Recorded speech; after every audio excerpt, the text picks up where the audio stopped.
और 1951 में कांग्रेस ने जनगणना में से जाति समीकरण हटाया था, अंग्रेज करवाता था, कांग्रेस ने हटाया था। और उस समय स्टेटमेंट यह आया था कि जाति जनगणना का मतलब होता है देश को तोड़ना, और देश को अंग्रेज इसी आधार पर तोड़ते रहे 1881 से लेकर और 1931 तक, कि वो जातियों के आधार पर खेलते थे। कांग्रेस ने स्वयं 1951 में SC ST को छोड़कर बाकी जातियों की जनगणना खत्म कर दी थी।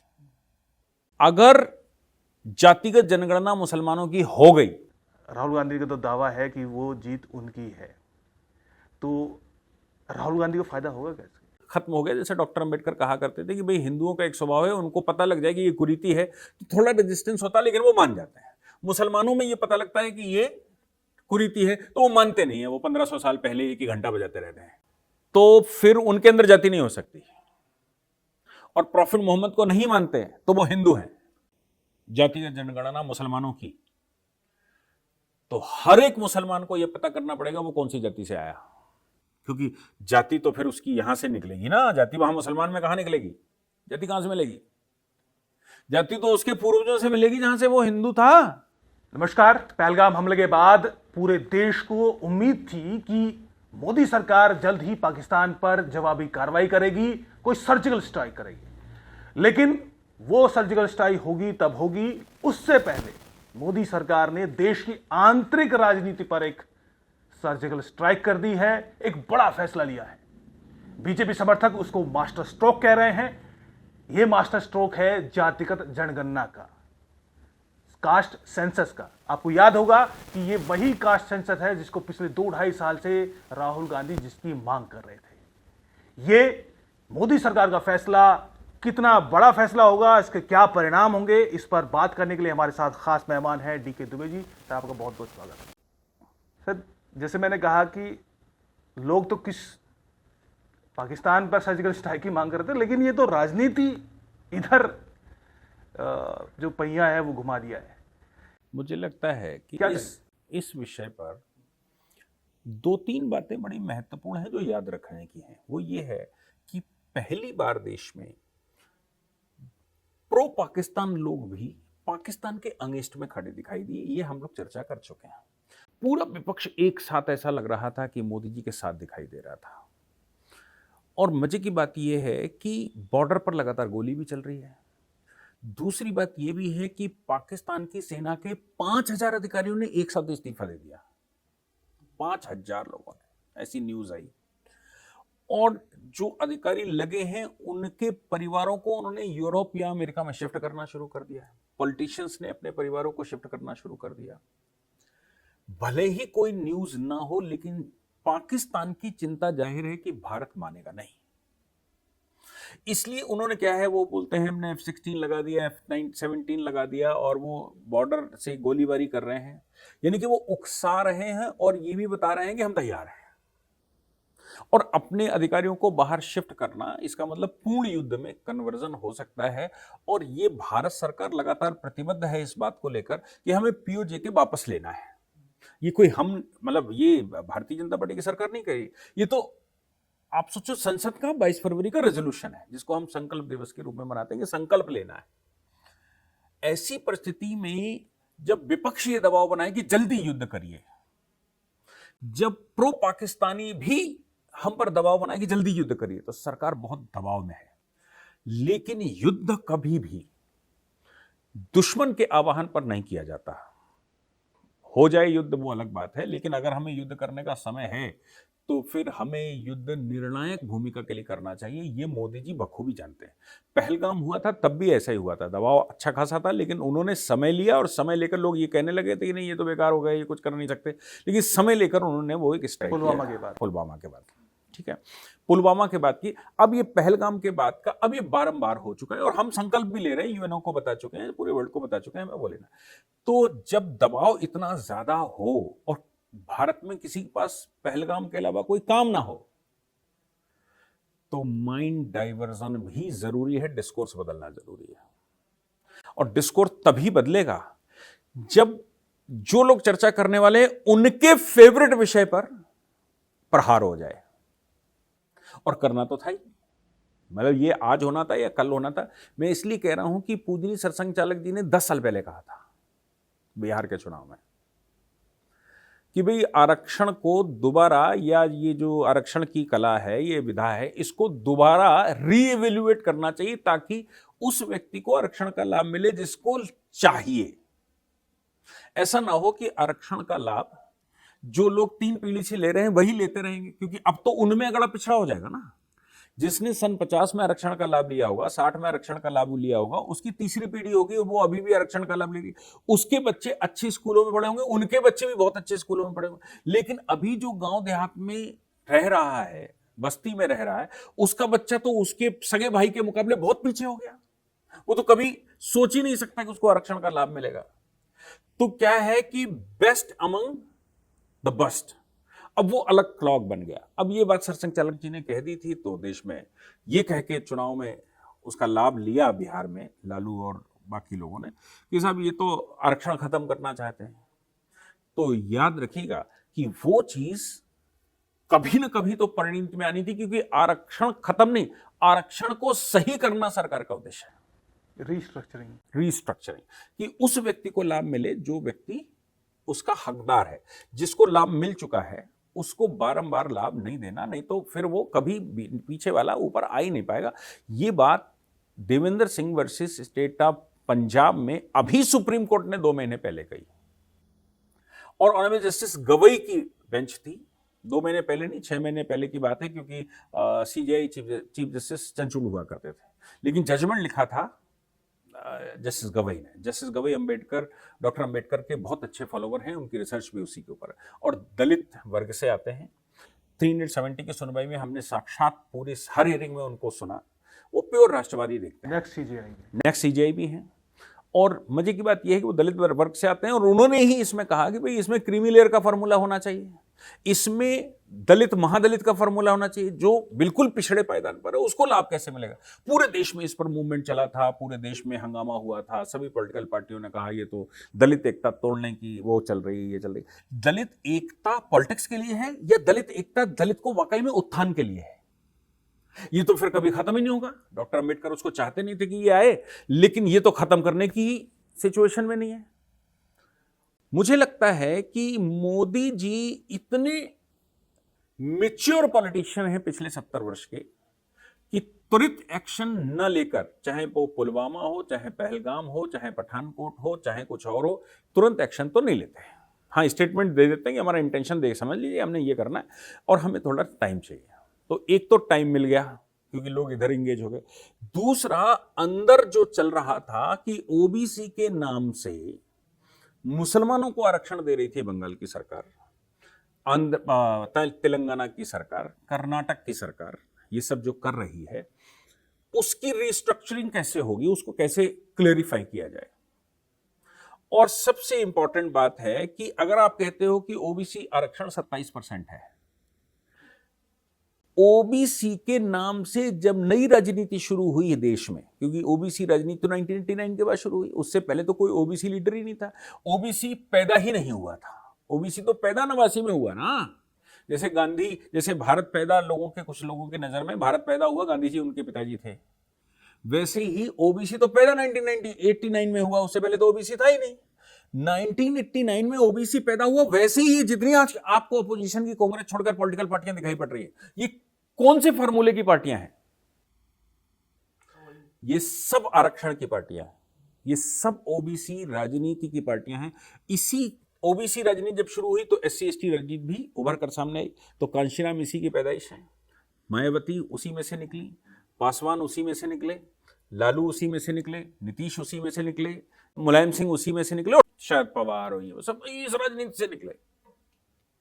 अब ये राजनीति इतनी हावी हो रही है, ये कह रही कि हम तो 50% है, हम 60% है, हम 70% है, हम 80%, कोई तो 95% बता देता है, ये 95% है और ये ईंट बजा देंगे और वो बम फोड़ देंगे, पता नहीं क्या क्या। इस सिचुएशन में देश की जो दिशा है वो बहुत खराब है, और 27% आरक्षण का लाभ केवल 4% लोग ले रहे हैं। मैं आपको आंकड़ा देता हूं, कल मैं एक न्यूज चैनल पर था, उन्होंने आंकड़ा दिया, उन्होंने कहा बिहार के अंदर 8%, 7 या 8% यादव है, हालांकि कुछ लोग कह रहे 4 या 5% है, मैं कहता हूं 8% है। संसाधनों पर 31% पर कब्जा है, और राजनीति पे भी उसी का कब्जा है। नहीं समझे? 8% लोगों का बिहार की राजनीति में राजनीति पर भी कब्जा है, संसाधनों पर भी कब्जा है, और बाकी सब पता नहीं कहां चले गए।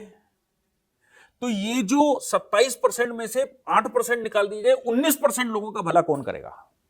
ये तो कभी ना तो पॉलिटिक्स में कभी आ पा रहे हैं क्योंकि संसाधन नहीं है, और ना ही ये जॉब्स पा पा रहे हैं, ना ही इनका आरक्षण का लाभ मिल रहा। आखिर इनके लिए कौन सोचेगा? तो इस राजनीति से, इस खेल से देश का पासा एकदम पलट दिया, एकदम पलट गया। हाँ, लेकिन ये जो मांग है, अब तक तो पिछले 2-2.5 साल में हमने देखा, जितने भी राज्यों में चुनाव हुए, हमेशा इसका विरोध बीजेपी करती रही। हर एक लेवल पर इसका विरोध हुआ। संसद में इनके मंत्री जो हैं वो इसका विरोध करते रहे।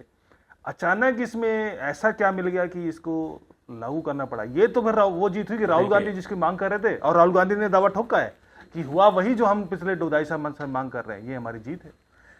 हाँ, उनकी जीत है, लेकिन खुद अपने पैर पे कुल्हाड़ी मारना भी तो अपनी ही जीत है। अपने हाथों ने तो किया। मैं आपको बताता हूँ राहुल गांधी की राजनीति कहाँ जाने वाली है। जिस समय ओबीसी की राजनीति आई तो कांग्रेस की राजनीति खत्म हो गई, क्योंकि ओबीसी की जैसे राजनीति आई 89 में, वैसे ही एससी एसटी की भी राजनीति आ गई, क्योंकि उसका तो एक चाहिए था पोजीशन। तो एससी एसटी की राजनीति आ गई। एससी एसटी की राजनीति और ओबीसी की राजनीति से कांग्रेस हो गई बाहर। कांग्रेस को अब लगा कि वो तुष्टीकरण की राजनीति पर ज्यादा अच्छा कर सकते हैं। उनको लगा ये 19% है, 15% है, 16% वोट है, ये मिल जाए और ये मिल जाए तो ऐसा हो जाएगा। वो तुष्टीकरण पर भरपूर उतर आए। भारतीय जनता पार्टी जब 2014 में आई, या मैं कहूं जब 96 में पहली बार आई थी, 2014 में मोदी जी के आने के बाद एक नई प्रक्रिया शुरू हुई कि तुष्टीकरण की राजनीति खत्म हो गई। देश में राजनीति खत्म हो गई। राजनीति खत्म होने, सरकार बनना तुष्टीकरण के आधार पर खत्म हो गई। राजनीति तो वो अभी भी कर रहे हैं। सरकार नहीं बन सकती। फिर वही लोग उल्टा जनेऊ पहनकर जाएं, मंदिर जाने लगे, तिलक लगाने लगे, उल्टे सीधे बयान देने लगे, लेकिन वो सिद्ध करने की कोशिश करने लगे कि हम हिंदू राजनीति के पुरोधा हैं, हमारी राजनीति तुष्टीकरण की राजनीति नहीं है। इससे तुष्टीकरण की राजनीति खत्म हुई। अब ये जो है ओबीसी की राजनीति बची थी देश में, ओबीसी की राजनीति बची है। मोदी जी ने एक राजनीति कर दी, हिंदू बनाम अदर्स। अब ये राजनीति जो बची थी वो ये लोग आ गए कि अब तुष्टीकरण की चली नहीं तो हमें ओबीसी की राजनीति मिलेगी। ओबीसी की और एससी एसटी की राजनीति के आधार पर हम 70% हो जाएंगे, और अगर हम इसमें ये भी मिला लेते हैं तुष्टीकरण वाले तो सब हमारी बल्ले बल्ले बल्ले है। आपको मालूम है 2011 के सेंसस में भी कास्ट सेंसस करवाया गया था। उसको कास्ट सेंसस नहीं कहा गया था, उसको सामाजिक आंकड़ा इकट्ठा करने का ऐसा कुछ ताना बाना दिया गया, तो सर्वे करवाया गया था। मोदी जी की सरकार जब बनी तो वो उन्होंने ये विचार भी किया कि हम इसको पब्लिश करेंगे, लेकिन वो इतना गड़बड़ डेटा था। आपको मालूम है उसमें जातियां कितनी हैं? कितनी? 45 लाख। 45 लाख जाति? 45 लाख जाति गोत्र का डेटा है वो। यानी कि भारत में हर मोहल्ले में एक नई जाति मिलती है। नहीं तो गोत्र होंगे, इतने जाति नहीं। अब उन्होंने तो जाति गोत्र दोनों को इकट्ठा रखा है। जाति गोत्र इकट्ठा रखा है। गोत्रों के आधार पर भी हमारे यहाँ जातियां बनती हैं, इसमें कोई शक नहीं है। 45 लाख ऐसे छोटे ग्रुप्स निकले हैं, और राजनीति कितने ग्रुप कर रहे हैं? 10, 5। और उन 45 लाख का प्रतिनिधित्व तो उस 45 लाख की शक्ति का इस्तेमाल ये 10-5 लोग कर रहे हैं। आपको अंदाजा है कि वो देवेंद्र सिंह के जजमेंट को इससे मिलाकर देखिए। देवेंद्र सिंह का जजमेंट कह रहा है सबसे माइक्रो माइनॉरिटी में जो है, जो सबसे पिछड़ा है, उसको लाभ पहले मिलना चाहिए। इसको दीनदयाल उपाध्याय जी से मिलाकर देखो। अंत्योदय की बात करते हैं, आखिरी पायदान की बात करते हैं। इसको देवेंद्र सिंह जजमेंट से मिलाकर देखो। इसको पूजनी सरसंघ चालक जी के बिहार के स्टेटमेंट से मिलाकर देखो। इसको डॉक्टर अंबेडकर के पार्लियामेंट में आरक्षण लागू करते समय के स्टेटमेंट से मिलाकर देखो कि वो कहते हैं कि जाति हमें नहीं चाहिए, जाति का प्रतिनिधित्व पार्लियामेंट में हो तो हम सब सही कर लेंगे। जाति अगर आपने आरक्षण में रख दी, क्या नाम, एजुकेशन उसमें एम्प्लॉयमेंट में, तो हम जाति को भी खत्म नहीं कर पाएंगे। जाति हमारी समस्या है।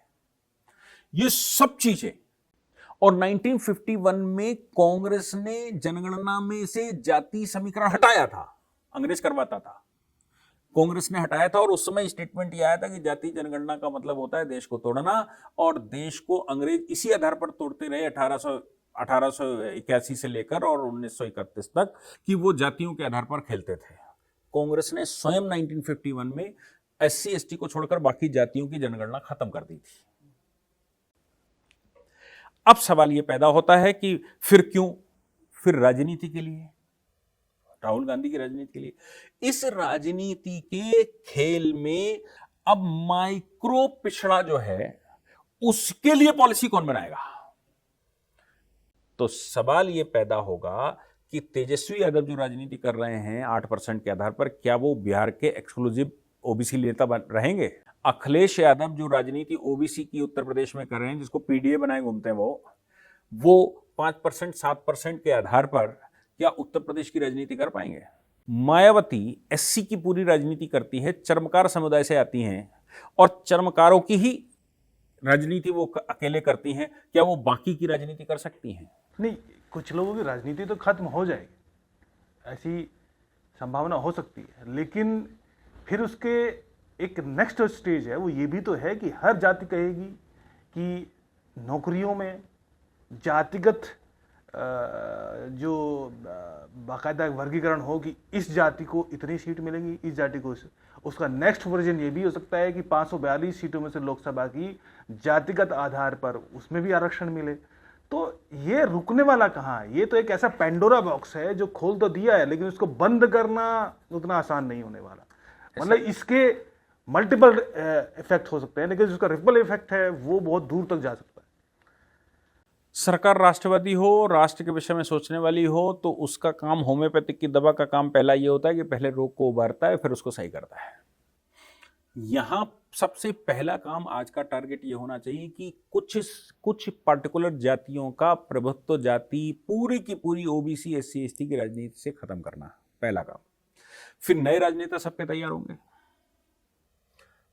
और नए राजनेता जब सबके तैयार होंगे तो फाइनली 10-5 साल बाद हमको यह कहना पड़ेगा कि इस राजनीति से हम बाहर आते हैं, अब हमें दूसरे तरह की राजनीति करनी, हमें इंसाफ चाहिए, हमें पॉलिटिकल लाभ नहीं चाहिए। आम आदमी कहने लगेगा कि साहब मुझे लाभ चाहिए, मैं 2% हूं, मेरे नेता में भी 2% के आधार पर कोई जान नहीं है, लेकिन साहब मेरा इंसाफ तो करोगे। जैसे ही ये जनजाति जनगणना का हिसाब खुलना शुरू होगा, कोर्ट में एक्टिव होना शुरू होगा, डेटा बनना शुरू होगा, डेटा के आधार पर नए सिरे से कैलकुलेशन शुरू होंगे, नए सिरे से स्कीमें शुरू होंगी, और मुझे लगता है जैसे ही बाकी जो जातियां पिछड़ गई हैं उनको लाभ मिलना शुरू होगा, उनके साथ इंसाफ होना शुरू होगा, उसके बाद राजनीति भारत में केवल राष्ट्रीय राजनीति होगी, राष्ट्र प्रथम की राजनीति होगी। उसके अलावा ये जातिगत राजनीति का पहला चैप्टर, पहला अध्याय लिख दिया है खत्म करने का मोदी जी ने कल। अब जाति तो खैर ऐसा नहीं कि एक तरफ है, लेकिन जातिगत जनगणना जब होगी तो मुस्लिम्स की भी जाति गिनी जाएंगी, तो वहाँ पर भी इस तरह की एक तो ये चीज़ समझ के आएगी कि मुस्लिम्स में क्या लोग जातिगत जनगणना में अपने आप को उस तरह से बताना पसंद करते हैं या नहीं करते हैं। अगर करते हैं तो उधर से भी एक मांग उठ सकती है कि भाई पिछड़े तो हम भी हैं। ये तो आपने नया एंगल खोल दिया सर, आपने तो और बड़ा वो खोल दिया, मैं तो जितना सोच नहीं पा रहा तो उससे बड़ा आपने खोल दिया मैदान। भारतीय जनता पार्टी पिछले 8 साल से पशबंदा की राजनीति करने की कोशिश कर रही है, और मुसलमानों की राजनीति सैयद शेख पठान मुगल तुर्क के हाथ में है, जो 2 से 3% है। मस्जिदों में भी वही है, इमाम बाड़ों में वही है, मदरसों में वही है, फतवा वही जारी करते हैं, तो वो उनके यहाँ कास्टिज्म भर भर के बनाए, और इनको पशबंदाओं को भड़काते हैं, ये पत्थर फेंकते हैं। अगर जातिगत जनगणना मुसलमानों की हो गई, सबकी होगी ऐसा तो है नहीं कि ऐसा नहीं है, ऐसा नहीं। मुसलमान का बेसिक कॉन्सेप्ट तो वो मुसलमान है, वो जाति होता नहीं है, बेसिक कॉन्सेप्ट उसका ये है। अगर वो प्रॉफिट मोहम्मद को मानते हैं तो फिर उनके अंदर जाति नहीं हो सकती, और प्रॉफिट मोहम्मद को नहीं मानते हैं तो वो हिंदू हैं। ऐसा तो बहुत है कि झूठ नहीं बोलना, ये नहीं करना, वो नहीं करना, होता सब है। अरे भैया, तो कभी ना कभी तो उसके वो जो जिस झूठ में फंसा हुआ है उसको खोलकर दिखाना पड़ेगा ना। जो सैयद शेख पठान, तुर्क मुगल जो खेल रहे हैं, उनकी राजनीति भी तो खुलनी है। अगर ये राजनीति कर दी जातिगत जनगणना मुसलमानों की, तो हर एक मुसलमान को यह पता करना पड़ेगा वो कौन सी जाति से आया, क्योंकि जाति तो फिर उसकी यहां से निकलेगी ना। जाति वहां मुसलमान में कहां निकलेगी? जाति कहां से मिलेगी? जाति तो उसके पूर्वजों से मिलेगी जहां से वो हिंदू था, उसकी कनेक्टिविटी उससे होगी, उसकी घर वापसी का रास्ता भी खुलेगा, उसको ये एहसास होगा ये मेरी जाति है, ये मेरे लोग हैं। नहीं, एहसास तो बहुतों को है। नहीं, बहुतों को है, सबको नहीं है। बहुतों को है, सबको नहीं। ये 2-3% लोग उनको बरगलाते हैं, लेकिन ये सर्टिफाइड जाट है, मुस्लिम राजपूत मेरी है। बात समझिए, जिस समय ये निकल कर आएगी उस समय वो सर्टिफाइड डेटा उसके पास होगा, मेरी जाति कौन, मेरे पूर्वज कौन, मेरे वंशज कौन, मेरी रिश्तेदारी कहां है।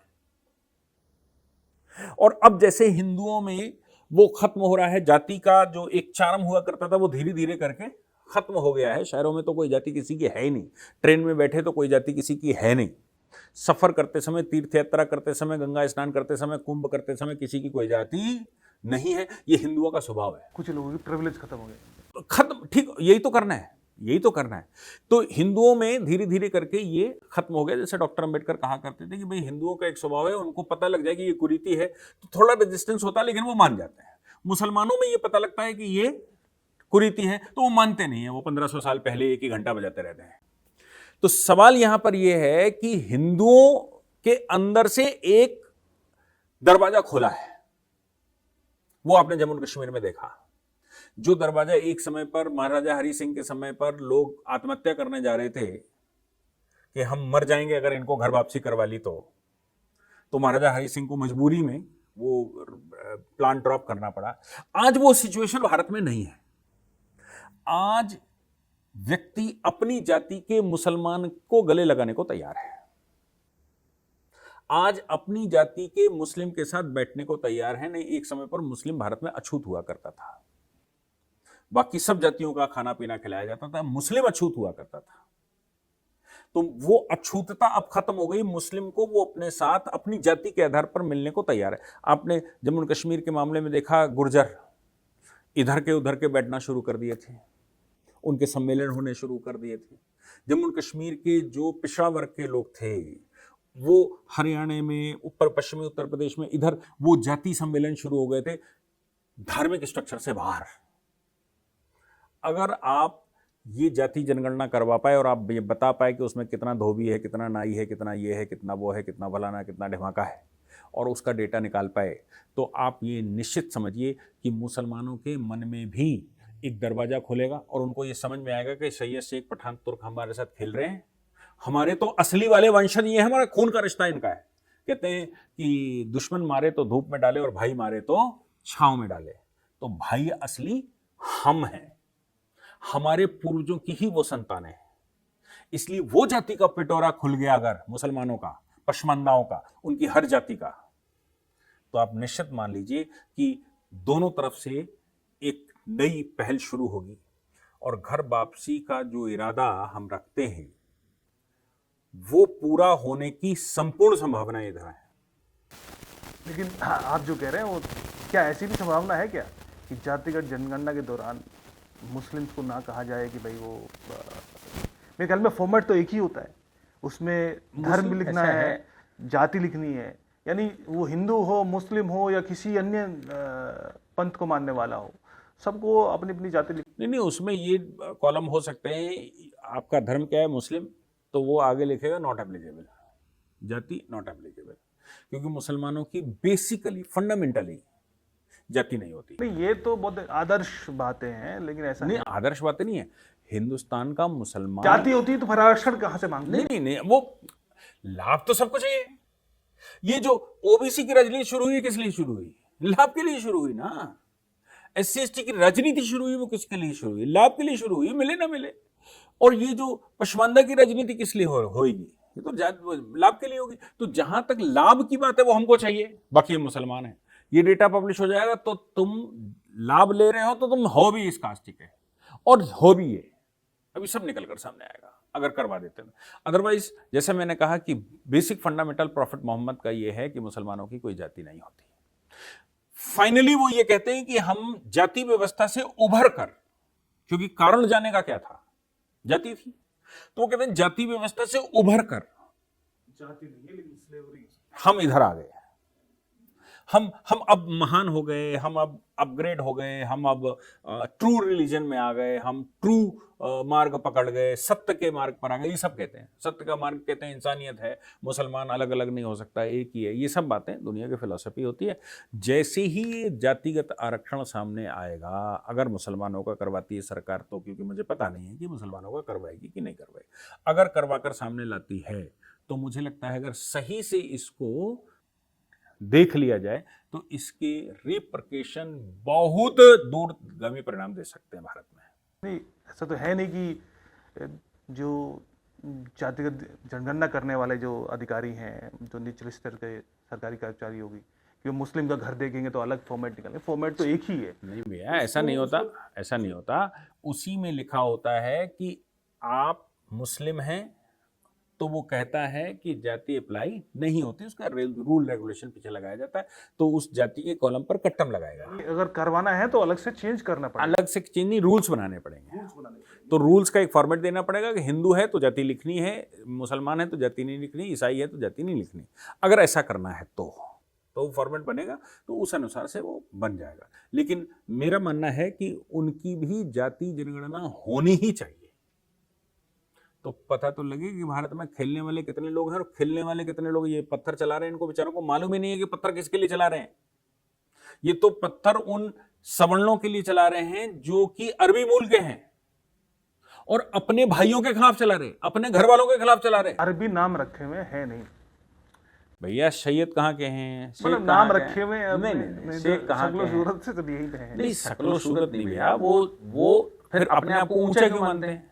वो मुसलमान माने ना। हाँ, मानने की बात तो आप कह रहे हो अब मानने के लिए, वो कहता मैं ईरान से आया, ईरान वाला हूं, मैं तो वहां से आया, वो वाला हूं, मैं तो पठान हूं, फलानी जगह से आया। तो मानते किस लिए हो? यही तो भेदभाव का कारण है। इस भेदभाव को कौन खत्म करेगा? तो जाति जनगणना खत्म करेगी ना, अभी समझ में आ जाएगा सबको।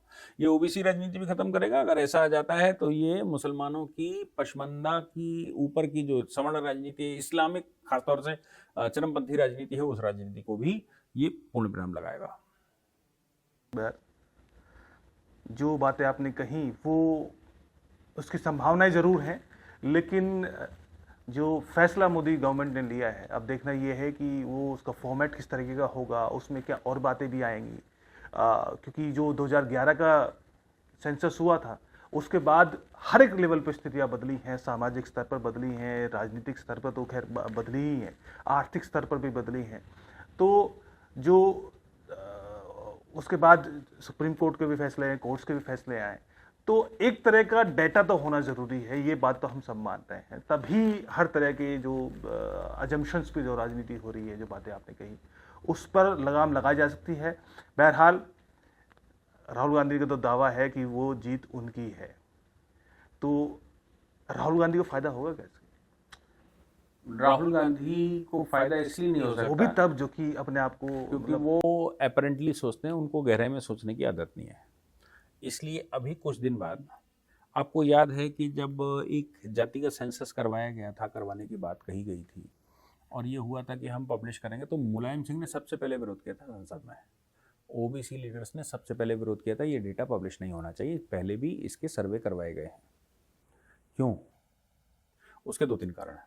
एक कारण ये है कि अगर आप ओबीसी एससी एसटी के परसेंटेज निकालोगे तो फिर आपको सवर्णों का भी परसेंटेज निकलेगा, और सवर्ण का मतलब 4, ब्राह्मण, क्षत्रिय, वैश्य और कायस्थ। और इन 4 में अगर आप ये मान लें कि ये 5-5, 10% भी हैं, 10% में बड़ों को मान लूं कि ब्राह्मण और क्षत्रिय 10%, तो 20% हो गए। मैं 8% ले लेता हूं, वैश्य है, 28% हो गए। मैं 2% ले लेता हूं कायस्थ को, 30% हो गए सर।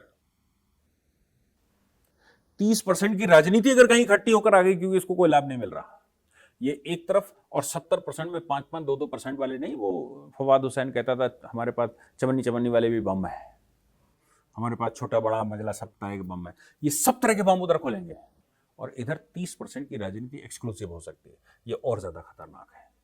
एक बात ये।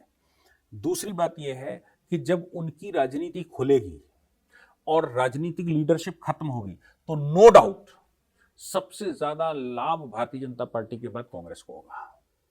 क्यों होगा? क्योंकि फिर वो जातीय आधार पर जो नई पॉलिटिकल पार्टी 89 के बाद बनी, उनका प्रभुत्व कम होगा तो जाएगा कहां व्यक्ति? या तो भारतीय जनता पार्टी के पास आएगा या फिर कांग्रेस के पास आएगा। कांग्रेस अपना बेस बढ़ा सकती है। कांग्रेस का असली जो अपोजिशन है वो भारतीय जनता पार्टी नहीं है। कांग्रेस का असली अपोजिशन है उनके ही अंदर से निकली पॉलिटिकल पार्टियां, क्योंकि ये सारी उन्हीं की देन है जो राजनीति जातिगत हुई। ये जातिगत राजनीति की पॉलिटिकल सिस्टम खत्म होगा तो लाभ किसको होगा? कांग्रेस को होगा। लेकिन जहां राष्ट्रवाद का प्रश्न आ जाएगा वहां ये 80-20 की राजनीति हो जाएगी, मोदी बना बस।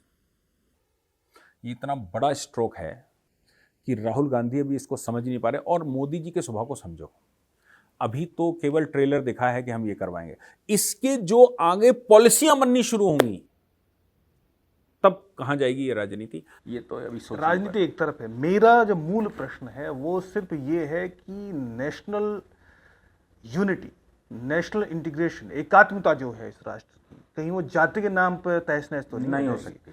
मेरा मूल प्रश्न ये है, सबका डर यही है जो इस तरीके से सोचते हैं, वो कैसे इंटैक्ट हो पाएगी? उस डर का इलाज कैसे होगा? इसलिए नहीं हो सकती क्योंकि इनमें से कोई एक जाति बता दो जो 20% अकेली हो। इनमें से कोई राजनीति, कोई पॉलिटिकल जाति बता दो जो 10% अकेली हो। जब तक 10%, 20%, 25% आपके साथ होना, तब तक आप राजनीति नहीं कर सकते उसकी। और फिर आप ये देश के प्रो नेशनल होने के अलावा जातीय आधार पर आप बंटवारे की सोच भी नहीं सकते कि आप 45 लाख लोगों में, अगर मैं कहूं मोटा मोटा वो 10 लाख तरह के भी हैं, मैं मोटा मोटा कहूं वो 5000 तरह के हैं, 2000 तरह के हैं, 2000 तरह के लोग, और जिनके पास संख्या केवल लाख 2 लाख बचेगी, वो एंटी नेशनल होने की सोच भी नहीं सकते। ये तो सोचवाता वो है जब वॉल्यूम दिखाई देता है, क्योंकि पावर मेक्स करप्ट। जब ओबीसी राजनीति 27% का नेता एक तैयार होता है, भले उसका प्रतिनिधित्व 2% हो, तब फिर उसके अंदर करप्शन की भावना आती, फिर वो कहता है मैं बताऊंगा कैसे कैलकुलेट होगा। जब वो 27% होगा ही नहीं इकट्ठा कभी, तो ये बताएगा कौन कि मैं क्या करूंगा? तब तो फिर एक राजनीति चलेगी, वो है राष्ट्र की राजनीति। बहरहाल उम्मीद यही है, आशा यही है। अभी तो सिर्फ फैसला हुआ है, इसका फॉर्मेट किस तरह से तय हो, इसके लिए क्या रूल्स रेगुलेशंस क्या बनेंगे, अगर वो पब्लिक में आए तो उस पर चर्चा करेंगे। लेकिन अभी ये फैसला मास्टर स्ट्रोक है या नहीं है, इसका फैसला तो सर समय तय करेगा। लेकिन हम भी चर्चा करते रहेंगे, इसके हर एक पहलू पर 360 डिग्री बातें करने की कोशिश करेंगे, उसको जांचने समझने की कोशिश करेंगे और अपने जो ऑडियंस है उसको समझाने की कोशिश करेंगे। आपका बहुत बहुत धन्यवाद।